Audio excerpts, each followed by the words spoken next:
وحبيبنا وشفيئنا رسول الله محمد بن عبد الله وعلى آله وأصحابه وأزواجه وذريته وأهل بيته أجمعين، خصوصا إلى روح سيدنا أحمد بن عيسى المهاجر فقيه المقدم محمد بن علي بعلوي وجميع سادات علي بعلوي وصول فروئهم أن الله يعلي درجاتهم في الجنة يكثر مصوبتهم ويضاعف حسناتهم ويحفظنا بجاههم وينفعنا بهم ويعيد علينا من بركاتهم وأسرارهم وأنوارهم وعلومهم ونفحاتهم في الدين والدنيا والآخرة.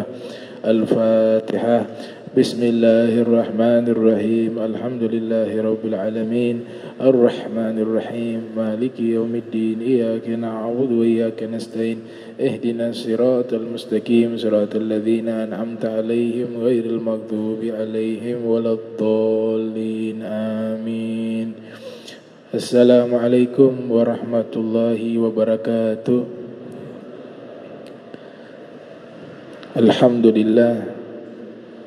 Alhamdulillahi Rabbil Alamin. Thumma salatu wassalamu ala sayyidil amin wa ala alihi wa sahbihi gurril muhajjilin. Amma ba'du. Subhanaka la ilma lana illa ma 'allamtana innaka antal alimul hakim. Rabbi shrah li sadri wa yassir li amri wahlul 'uqdatam min lisani yafqahu qawli wasadid lisani wahdi qalbi bihaqqi sayyidina Muhammadin sallallahu alaihi wa alihi wa barak wasallam. Ya man huwa fi 'uluwihi kain, ya man huwa fi fi'li hamid, ya man huwa fi majdi matin. Allahumma akrimna bi nuril fahmi wa akhrijna min zulumatil wahmi warzuqna fahman nabiyyin wa hifdal mursalin wa ilhama malaikatil mukarrabin. Rabbana zidna ilman wa fahma wa akla ya akramul akramin bihaqi sayyidina Muhammadin khatamil anbiya wal mursalin ya rahman ya rahim. Wa sallallahu ala sayyidina Muhammadin wa ala alihi wa sahbihi wa barak wa sallam. Walhamdulillahi rabbil alamin. Alhamdulillah, puji syukur kehadirat Allah, salawat dan salam senantiasa kita curahkan kepada junjungan mulia Nabi kita tercinta Sayyiduna wa Maulana Muhammad sallallahu alaihi wasallam beserta seluruh keluarga beliau, sahabatnya dan umatnya.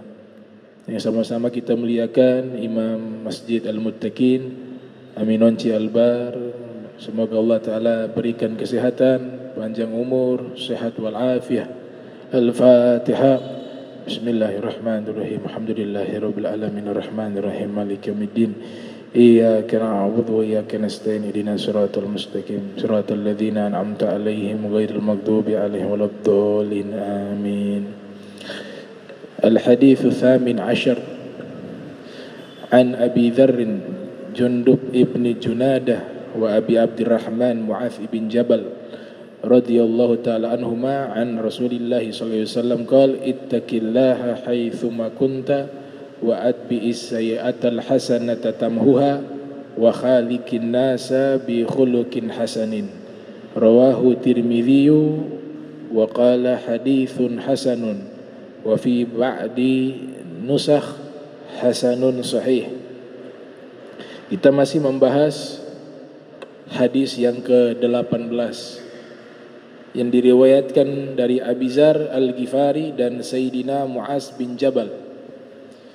Hadis ini termasuk jawami'ul kalim, yaitu ucapan singkat dari Nabi namun memiliki makna yang sangat dalam. Ini diberikan kepada Nabi kita Muhammad SAW. Mukjizat tersebut dinamakan jawami'ul kalim. Khairu kalam ma qalla wa dalla. Sebaik-baiknya ucapan singkat namun padat. Nah, sabda-sabda Nabi kita Muhammad SAW itu kebanyakan jawaimul kalim, ucapan singkat tapi memiliki makna yang sangat dalam. Di antara hadis yang termasuk kategori jawamiul kalim adalah hadis yang diriwayatkan oleh Abi Dzar Al-Ghifari dan Sayyidina Mu'adz bin Jabal. Rasul sallallahu alaihi wasallam bersabda, "Ittaqillaha haitsu ma kunta." Yang pertama, bertakwalah kepada Allah dimanapun kalian berada. Di dalam Al-Quran dengan jelas Allah nyatakan bahwa wasiat takwa telah disampaikan oleh seluruh para nabi kepada umatnya, mulai dari Nabi Adam hingga Nabi kita Muhammad sallallahu alaihi wasallam. Walaqad wassayna alladhina utul kitaba min qablikum wa iyyakum anittaqullah. Dan sungguh kami telah wasiatkan, wassayna alladhina utul kitaba, kepada orang-orang yang diberikan kitab suci, min qablikum, sebelum kalian, wa iyyakum, dan juga kepada kalian, yaitu umat Nabi Muhammad sallallahu alaihi wasallam, anittaqullah, agar senantiasa mereka bertakwa kepada Allah Subhanahu wa taala. Al-Habib Abdullah Al-Haddad di dalam salah satu kitab berjudul Tathbitul Fuad, beliau mengilustrasikan gambaran takwa seperti seorang laki-laki, dia mengenakan pakaian yang sangat putih bersih. Pakaiannya putih bersih. Namun ketika dia berjalan, di tengah jalan itu ada lumpur. Ada jalanan yang dia lewati, di situ jalanan berlumpur. Maka ketika dia berjalan melewati, dan jalan hanya satu jalan itu saja, dia harus melewati lumpur tersebut. Tentunya ketika dia lewati jalan tersebut, dia akan berhati-hati melangkah. Yang pertama, dia khawatir nanti terpeleset. Kalau dia terpeleset, maka dia akan terjatuh dan pakaian yang putih bersih akan kotor, terkena lumpur tersebut. Maka bagaimana dia bisa menghindari lumpur tersebut agar tidak sampai mengenai bajunya yang sangat putih bersih tersebut? Tentu dia akan melangkah dengan berlahan-lahan dan hati-hati. Walaupun di tengah-tengah perjalanan dia sudah berusaha, sudah berhati-hati, tapi karena dia harus melewati jalan yang berlumpur itu, pasti ada sedikit kotoran yang menempel di pakaiannya, maka segera dia bersihkan. Ada kotoran, segera dia bersihkan. Sampai pada akhirnya dia berhasil melewati jalanan berlumpur itu. Nah, inilah gambaran takwa. Kita hidup di dunia ini, tidak mungkin kita terbebas dari kesalahan. Bukan satu hal yang buruk ketika seseorang terpeleset di dalam kesalahan. Karena itulah fitrah manusia, yang ada kalanya dia lupa, ada kalanya dia lalai, ada kalanya dia dikalahkan oleh hawa nafsunya. Seperti pakaian putih yang bersih tadi terkena lumpur. Dia sudah berusaha menjaga, tapi karena dia harus lewati jalan berlumpur itu, ada kotoran-kotoran lumpur yang menempel sedikit di pakaiannya. Nah, ketika itu terjadi, dia segera bersihkan. Kalau dia biarkan terlalu lama, lumpur itu akan menjadi kering dan sulit untuk dihilangkan. Artinya ketika melakukan kesalahan, segeralah bertobat kepada Allah Subhanahu wa taala. Taubat itulah pembersih kotoran.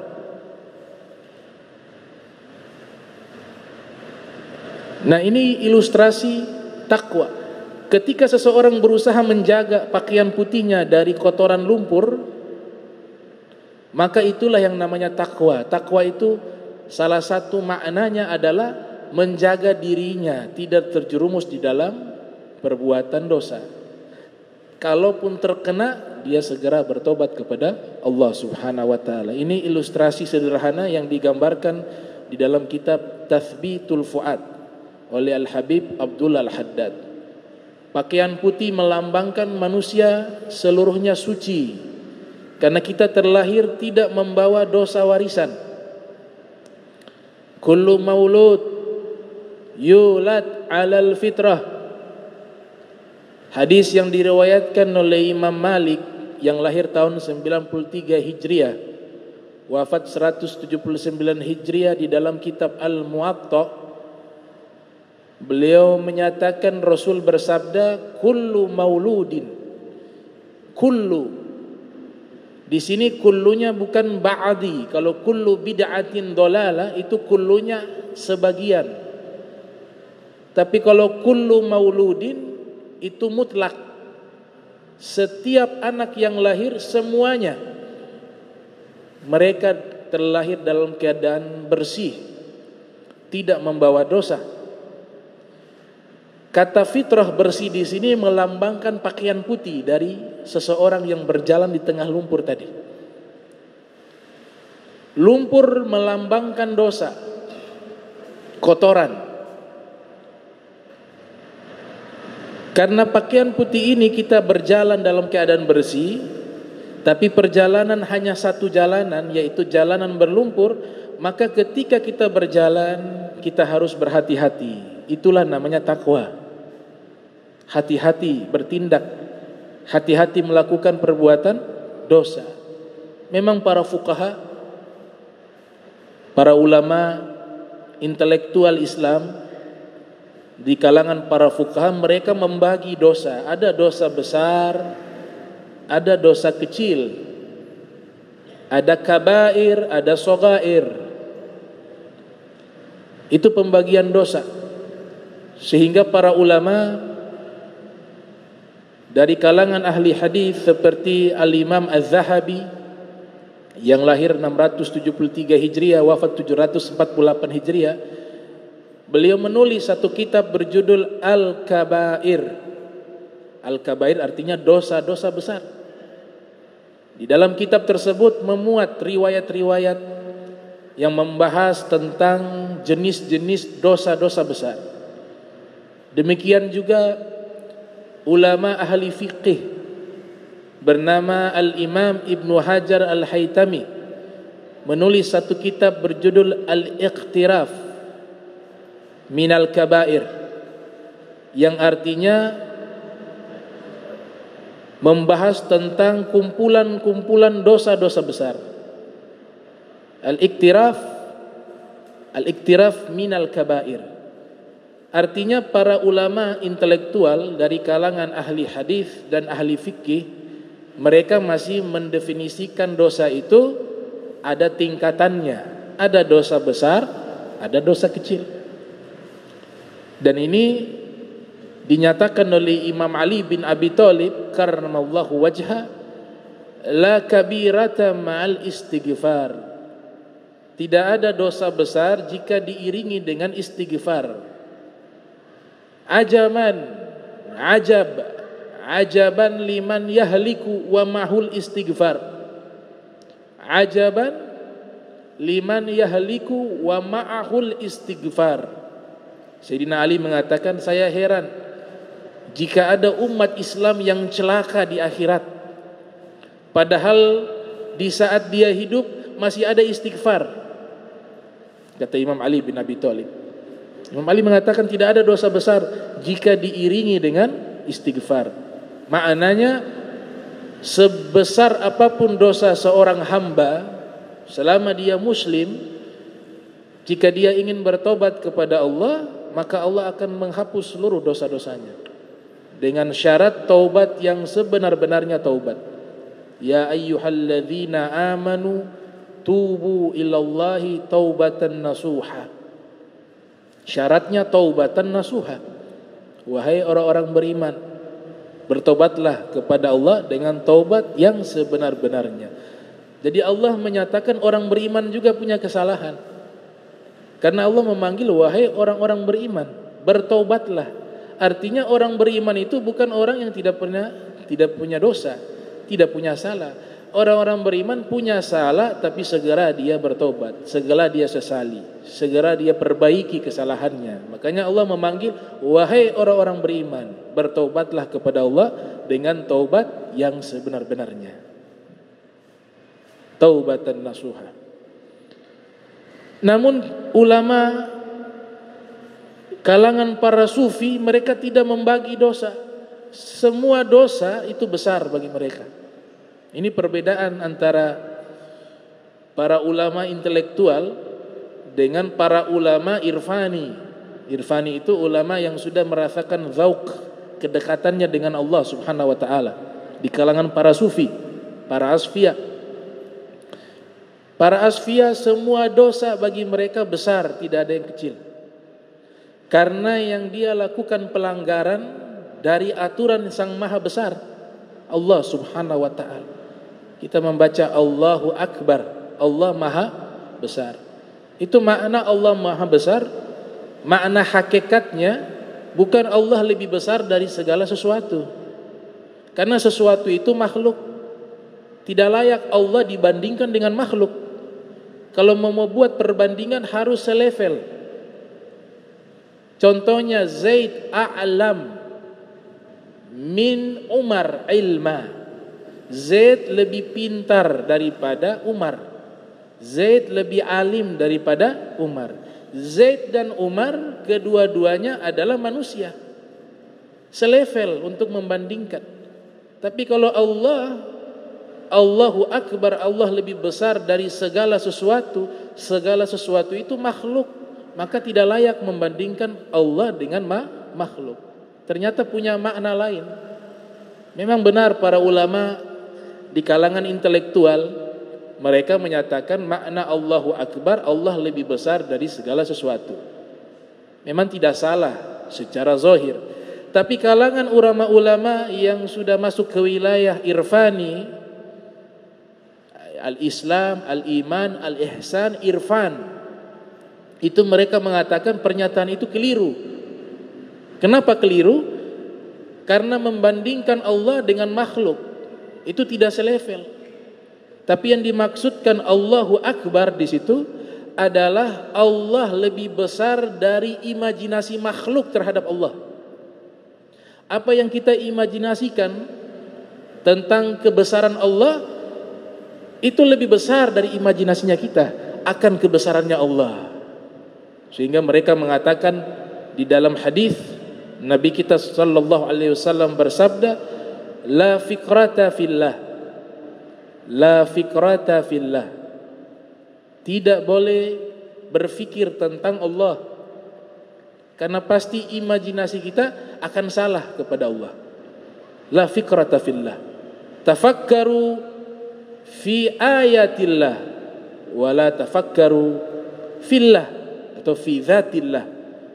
Kalau mau berfikir, merenung, meriset, maka yang direnungkan adalah penciptaan Allah, makhluk-makhluk Allah, tanda-tanda kebesaran Allah. Tapi jangan pernah berfikir tentang zatnya Allah. Nabi simpulkan, karena akal kalian tidak mampu menempatkan kebesaran Allah. Jadi makna Allahu Akbar secara hakikat, yaitu Allah lebih besar dari imajinasi makhluk terhadap kebesarannya Allah Subhanahu wa ta'ala. Nah, ini perbedaan.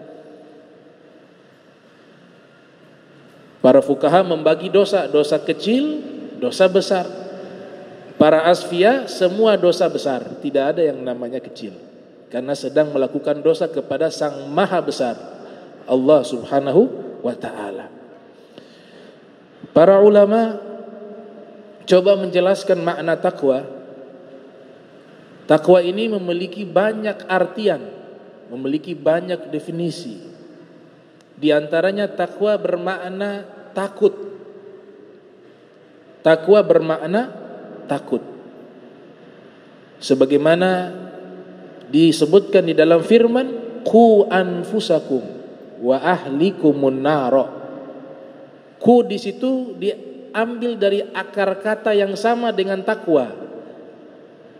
Jagalah diri kalian, takutlah terhadap diri kalian dan keluarga kalian dari api neraka. Jadi makna pertama takut. Makna umum takwa yang pertama takut. Takut akan azabnya Allah, takut akan melakukan dosa. Di dalam hadis sahih Rasul sallallahu alaihi wasallam bersabda, ittaqun nara walau bisyikki tamrah.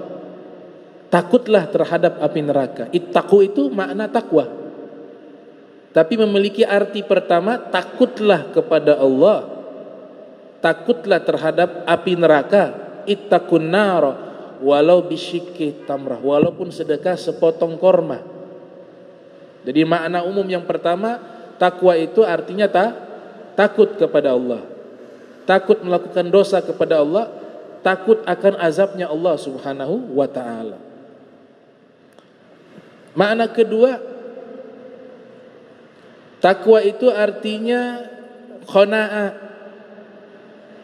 dan al-isti'dadu li yaumir rahil, dan yang ketiga al-amalu bitanzil. Imam Ali menyimpulkan makna takwa, beliau mengatakan at-taqwa hiya al-khaufu minal jalil. Takwa adalah takut kepada Allah. Wal amalu bitanzil, dan mengamalkan seluruh perintah Allah yang telah Allah turunkan di dalam Al-Qur'an. Wal qana'atu bil qalil, dan merasa cukup dengan rizki yang Allah berikan, mensyukuri rizki yang Allah berikan walaupun sedikit. Wal qana'atu bil qalil wal isti'dadu li yaumir rahil, dan mempersiapkan dirinya dengan amal-amal baik sebelum dia wafat, sebelum dia meninggal dunia. Rahil artinya pergi ke alam berikutnya. Dia sudah siapkan. Al-kaisu man dana nafsahu wa amila lima ba'dal maut. Nabi katakan, orang cerdas orang yang selalu menghitung dirinya dan dia melakukan amal-amal baik untuk dia siapkan sebelum datangnya kematian. Nabi menegaskan al-kaisu, itulah orang cerdas yang sesungguhnya, orang pintar yang sesungguhnya. Al-Imam Al-Ghazali, jadi Imam Ali mengatakan al-qana'atu bil qalil wal istidad li yaumir rahil. Makna takwa yang kedua qanaah, syukur akan nikmat yang Allah berikan walaupun sedikit. Itu makna takwa yang kedua, qanaah.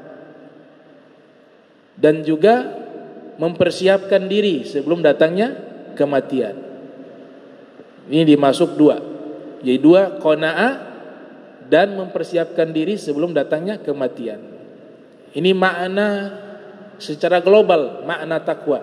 Yang pertama takut, yang kedua qanaah, dan al-isti'dad, mempersiapkan diri sebelum datangnya kematian.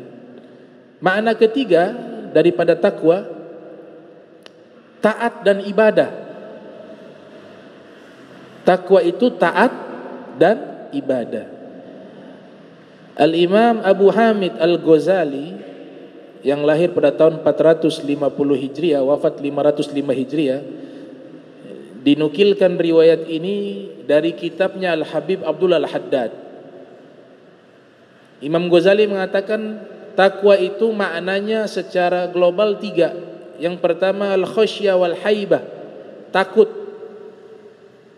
Khasyah wa haibah. Tadi sudah dijelaskan makna pertama takut. Malaikat Allah sifati di dalam Al-Qur'an ma ya'suna Allah atau la ya'suna Allah ma wa yaf'aluna ma yu'marun alladzina yakhafuna min fawqihim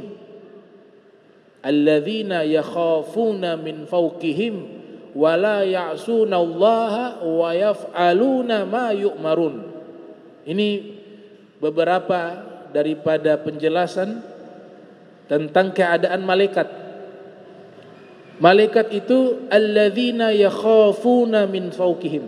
Mereka punya rasa takut kepada zat yang ada di atas mereka. Yang dimaksud Allah. Kalimat di atas itu makanah, pangkatnya Allah, bukan tempatnya Allah. Malaikat takut kepada Allah. Rasa takut ini akhirnya memunculkan kehati-hatian dan ketaatan. Maka dikatakan setelah itu ketika sudah ada takut kepada Allah, malaikat tidak berani bermaksiat. Wa yaf'aluna ma yu'marun, dan malaikat selalu melakukan apapun perintah dari Allah untuk mereka melaksanakan perintah tersebut. ma yu'marun, apa-apa yang diperintahkan kepada mereka, mereka lakukan. Karena apa? Al-khauf, rasa takut. Setelah takut, qanaa'ah yang kedua, wal isti'dad, qanaa'ah dan isti'dad yang kedua. Yang ketiga, kata Imam Ghazali, makna kedua secara global dari Imam Ghazali, at-ta'ah wal ibadah, taat dan ibadah, itu takwa. Taat kepada siapa? Taat kepada Nabi Muhammad. Wa may yuti'ir rasula faqad ata Allah. Siapa yang taat kepada Rasulullah, maka sungguh dia telah taat kepada Allah. Ya ayyuhalladzina amanu atiullaha wa atiur rasula. Wahai orang-orang beriman, taatilah Allah dan taatilah Rasul. Wa ulil amri minkum, dan juga para ulama dan juga para hukama yang taat kepada Allah dan taat kepada Rasul. Ketaatan kepada Allah dan Rasul mutlak, tapi kepada ulil amri tidak mutlak. Maka tidak ada kata taat setelah itu. Taatnya atiullah wa atir Rasul. Wa ulil amri minkum tidak ada. Wa atiu ulal amri minkum tidak ada. Karena ketaatan kepada mereka harus terikat dengan ketaatan kepada Allah dan ketaatan kepada Rasulullah. La ta'ata makhlukin fi ma'siyatil khaliq. Tidak boleh taat kepada makhluk di dalam bermaksiat kepada Khaliq, sang pencipta. Itu riwayat hadis dari Nabi kita Muhammad sallallahu alaihi wasallam. Kayaknya at-ta'ah wal ibadah, itu makna takwa yang ketiga. Taat dan ibadah. Makna takwa yang keempat adalah tanzihul qalbi. Al-Ghazali mengatakan hakikat takwa yang keempat itu mensucikan hati dari dosa. Itu juga takwa. Qad aflaha man zakkaha wa qad khaba man dassaha. Sungguh beruntung orang yang mensucikan jiwanya. Ada doa diajarkan oleh para ulama, Allahumma nazzih qulubana, ya Allah sucikanlah hati-hati kami. Doa ketika bercebok, Allahumma tahhir qalbi minan nifaq wa hassin farji minal fawahish. Ya Allah sucikanlah hatiku ini dari nifak, penyakit munafik. Ulama membagi penyakit munafik ada dua. Ada an-nifaq al-i'tiqadi, ada an-nifaq al-amali. Ada nifak, dosa nifak i'tiqadi, keyakinannya dia munafik. Bagaimana? Dia menampakkan keislaman tapi dalam hati mengingkari Islam. Itu namanya munafik yang jali, yang i'tiqadi. Ada munafik amali. Jadi dosa-dosa yang biasa dilakukan oleh orang-orang munafik, kita tidak munafik i'tiqadi, tapi dosa-dosa orang munafik kita lakukan. Sebagaimana hadis Nabi katakan, ayatul munafik thalathah. Tanda-tanda orang munafik 3. Idza haddatsa kadzab. Kalau berbicara dusta. Senang berbohong. Berbohong sesuatu yang tidak ada diada-adakan. Dan sesuatu yang ada tidak disampaikan. Bohong 2. Sesuatu yang tidak ada diada-adakan, ditambah-tambahkan. Itu termasuk bohong. Sesuatu yang ada tidak disampaikan, itu juga bohong. Kata Nabi, tanda munafik yang pertama, idza haddatsa kadzab. Kalau berbicara berbohong. Wa idza wa'ada akhlaf. Kalau berjanji selalu diingkari. Wa idza tubin khan. Kalau diberikan amanah selalu dihianati amanah tersebut. Ini yang dimaksud bukan munafik i'tiqadi, bukan munafik yang digambarkan di dalam Al-Quran surat Al-Munafiqin. Idza ja'akum al-munafiquna, atau idza ja'akal munafiquna, apabila datang kepadamu wahai Nabi Muhammad orang-orang munafik, qalu nashhadu innaka Rasulullah. Mereka mengatakan, kami bersaksi engkau Rasulullah. Ayat ini diturunkan kepada orang-orang munafik i'tiqadi yang dalam hatinya menolak ajaran Islam, tapi dia menampakkan keislaman. Nah, munafik yang di dalam hadis tadi, 3 tanda-tanda orang munafik itu munafik amal, munafik perbuatan. Artinya jika kita lakukan terus-menerus dosa-dosa seperti ini, nifak amali, dikhawatirkan nanti terjerumus ke nifak i'tiqadi. Namanya nifak. Ini dosa ini bahaya.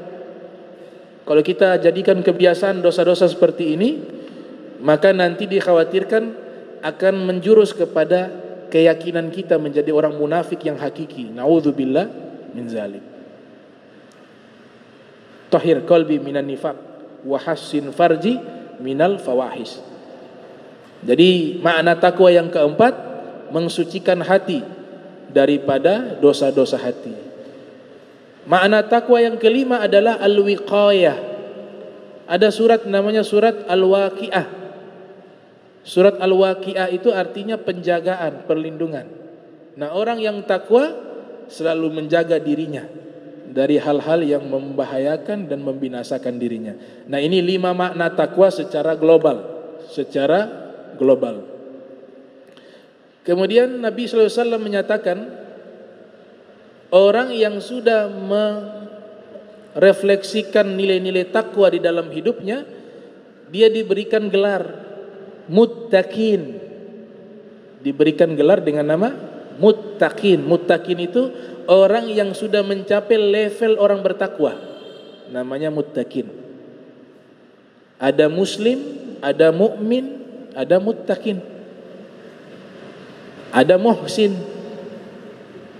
Nah, muttaqin ini sudah termasuk level yang tertinggi. Dia sudah menjalankan ketakwaan dengan semampunya. Takwa yang semampu. Hakikat takwa yang bisa mencapai hanya Nabi Muhammad. Makanya ayat inna akramakum indallahi atqakum. Sesungguhnya manusia yang paling mulia di sisi Allah yang paling bertakwa. Ini gelar yang paling bertakwa hanya gelar Nabi Muhammad. Karena hakikat takwa tidak ada yang bisa mencapainya. Bahkan dikatakan ittaqullah mastata'tum. Ada satu firman menyatakan bertakwalah kepada Allah semampu kalian. Nah, ayat ini yang menjadi hukum bagi kita. Bukan ittaqullah haqqa tuqatih. Bertakwalah kepada Allah dengan sebenar-benarnya takwa. Sebenar-benarnya takwa itu tidak ada satupun manusia yang mencapai sebenar-benarnya takwa kecuali satu manusia yang bernama Sayyiduna Muhammad. Nah, itu Imam Haddad mengatakan, seandainya Allah berikan kau umur 1 juta tahun, kau punya umur Allah berikan 1 juta tahun, kemudian selama 1 juta tahun itu kau ibadah, tidak pernah maksiat, kemudian selama 1 juta tahun engkau ibadahnya setiap detiknya, tidak terputus dengan ibadah, umur 1 juta tahun. Kemudian dia ibadah setiap detiknya sampai 1 juta tahun.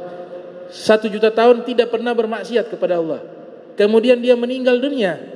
Imam Haddad mengatakan dia belum mencapai hakikat takwa. Belum mencapai hakikat takwa. Lihat malaikat Allah ciptakan dari awal. Dia kerjanya ibadah. Ketika hari kiamat, ini malaikat yang awal penciptaannya ia ibadah. Ada yang berdiri mulai dari awal penciptaan dia berdiri, solat kepada Allah. Ada yang ruku mulai dari awal penciptaan. Ada yang sujud mulai dari awal penciptaan. Ila yaumil kiamah, sampai hari kiamat. Ketika terjadi hari kiamat, mereka diperintahkan bangkit karena nanti mau dicabut nyawanya, mau dimatikan oleh Allah. Apa kata mereka para malaikat? Ma'abadnaka haqqa ibadatik. Ya Allah, kami belum ibadah dengan hakikat ibadah yang sesungguhnya kepadamu. Itu malaikat. Makanya jangan terlalu sombong merasa dirinya paling bertakwa. Ini ayat kadang-kadang dibawa, inna akramakum indallahi atqakum. Manusia yang paling mulia, yang paling bertakwa. Yang paling bertakwa itu hanya Nabi Muhammad.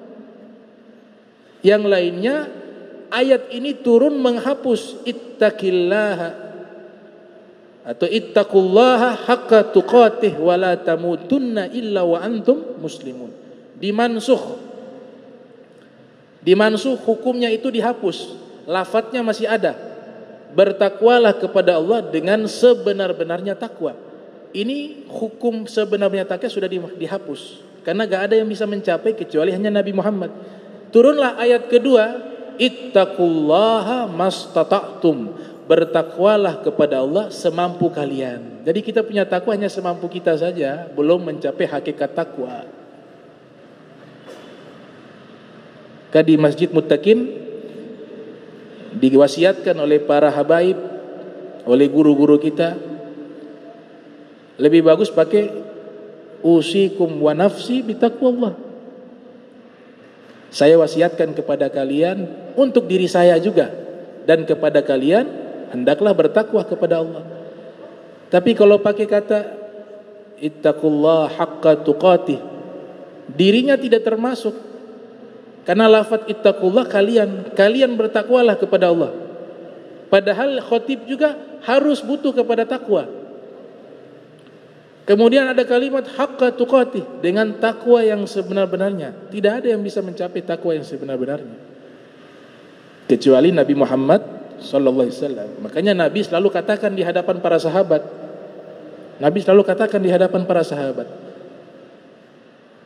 Inni atqakum lillah. Wahai sahabatku, saya adalah manusia yang paling bertakwa kepada Allah. Itu pernyataan hadis Nabi kita Muhammad sallallahu alaihi wasallam. Oleh sebab itu hakikat takwa itu tidak ada yang bisa mencapainya kecuali Nabi kita Muhammad sallallahu alaihi wasallam. Hadis yang berikutnya Nabi katakan wa'ad bi'is sayyi'atal hasanata tamhuha. Ikutilah perbuatan yang kalian lakukan keliru, salah, dengan perbuatan baik, agar perbuatan baik menghapus kesalahan kalian. Tadi saya katakan al-insan makanul khata' wan nisyan, innama sumyal insan minan nisyan. Nabi katakan dalam hadis, manusia tempatnya makanul khata', tempatnya salah dan lupa. Kullu bani Adam khata'un, seluruh anak Adam khata'un, punya dosa. Wa khairu khata'in at-tawwabun, sebaik-baiknya orang yang punya dosa, dia selalu bertobat kepada Allah Subhanahu wa taala. Nah, tobat itu kalau mau dosa kita terhapus, yang pertama kita susul dengan amal baik. Sehingga ada satu sunnah solat namanya solatu taubah, solat taubat. Jadi bukan hanya istighfar saja, minta ampun saja, walaupun ada kemungkinan besar diampuni oleh Allah. Tapi yang lebih afdol ketika melakukan satu dosa, dia tutupi dengan amal soleh di belakangnya. Dosa, dia solat taubat. Dosa, dia bertobat, menyesal. Setelah itu dia sedekah.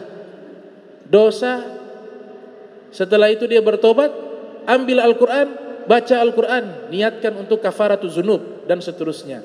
Nah, itu amal-amal yang menghapus dosa. Al-hasanat tudhibna as-sayyi'at. Para ulama mengatakan perbuatan-perbuatan baik bisa menghapus dosa-dosa. Perbuatan-perbuatan baik bisa menghapus dosa-dosa. Namun syarat pertama, kita harus bertaubat. Yang pertama bertobat, menyesal, an-nadamah. Yang kedua, meninggalkan perbuatan dosa tersebut. Yang ketiga, ada niat yang kuat tidak mau mengulangi dosa yang sama atau melakukan perbuatan dosa. Setelah itu ditutupi dengan amal-amal soleh. Itu menghapus dosa. Ada satu rumusan, dan ini rumusan yang sangat jamil, sangat indah, dari seorang ulama bermadzhab Hambali bernama Ibnu Rajab Al-Hambali.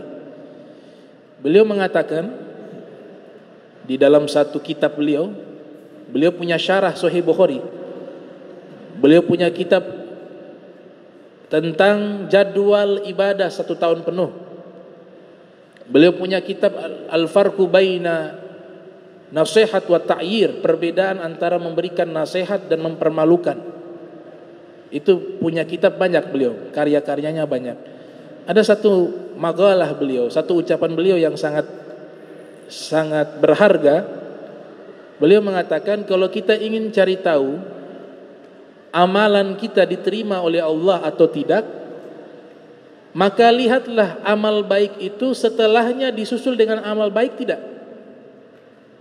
Kalau memang kita melakukan satu amal baik, setelah amal baik itu kita lakukan, kita susul dengan amal baik lagi, maka itu menandakan amal baik yang pertama diterima oleh Allah. Contoh, ini kita hadir majlis ta'lim, kita hadir solat berjamaah, solat maghrib, solat isya, ini amal baik semua ini.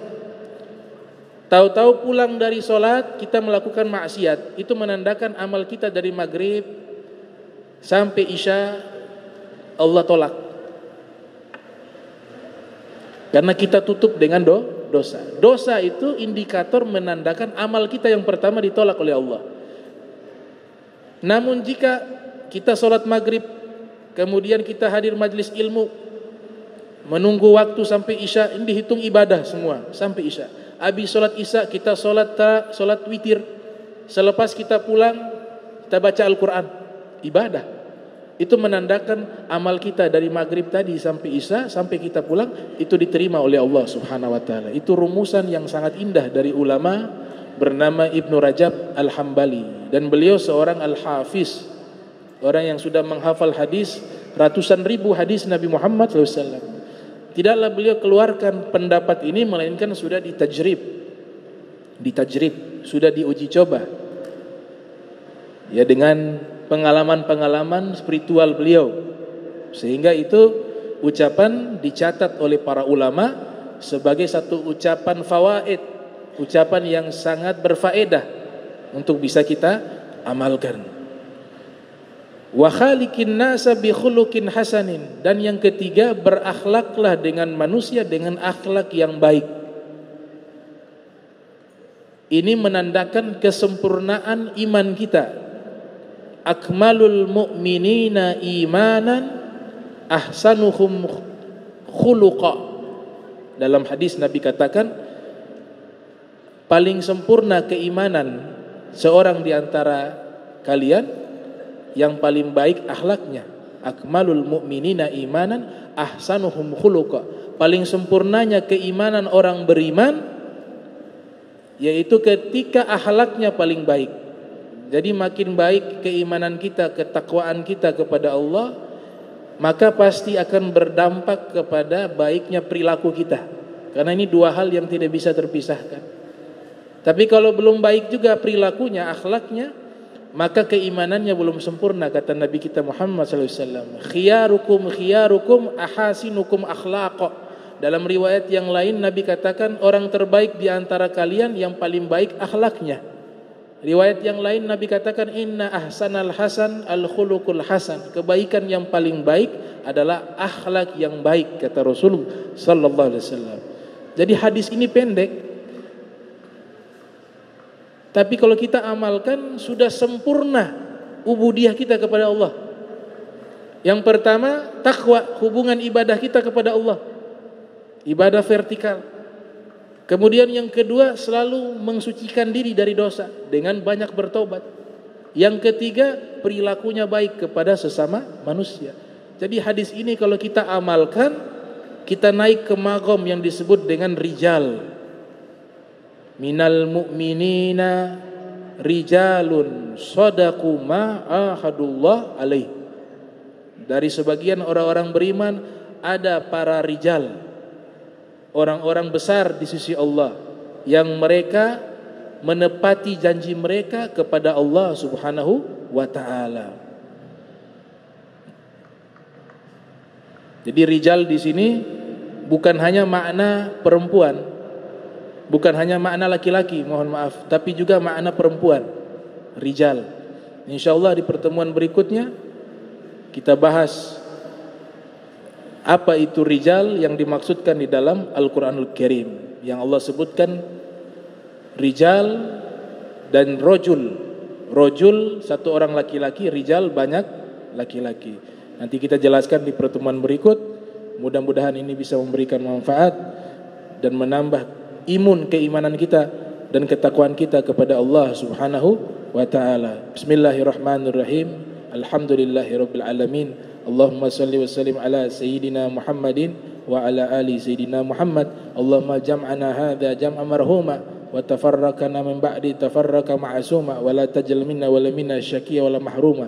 Allahumma nadhih qulubana 'anit ta'alluqi mimman dunak waj'alna min qaumin tuhibbuhum wa yuhibbunak. Subhanaka bihamdika asyhadu an la ilaha illa anta astaghfiruka wa atubu ilaik. Wa sallallahu alaihi wasallam Muhammadin wa ala alihi wa sahbihi wa barik wasallam. Wa lafu minkum wassalamu alaikum warahmatullahi wabarakatuh. Marhaban ahlan